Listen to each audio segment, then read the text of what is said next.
How does negative game script affect fantasy football? Imagine watching a game where your favorite team is constantly behind.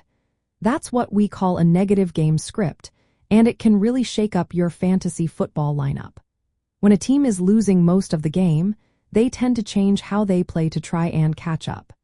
This usually means they throw the ball more often because passing is faster and can help them score quickly. For fantasy managers, this means quarterbacks and wide receivers on the trailing team often get more chances to catch passes, make yards, and score touchdowns. Their fantasy points can go up because of the increased passing volume. On the flip side, running backs on teams in a negative game script usually see fewer carries.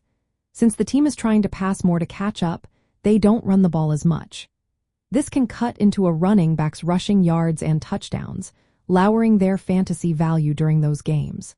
So if you're trying to decide who to start, knowing which teams are likely to be in a negative game script helps. If a team is expected to trail, their quarterbacks and wide receivers might be your best bets for points, but their running backs might not be as reliable in those situations. Understanding this can help you make smarter weekly lineup decisions. For example, if you see a game where your favorite team is likely to fall behind early, you might want to start their passing game players.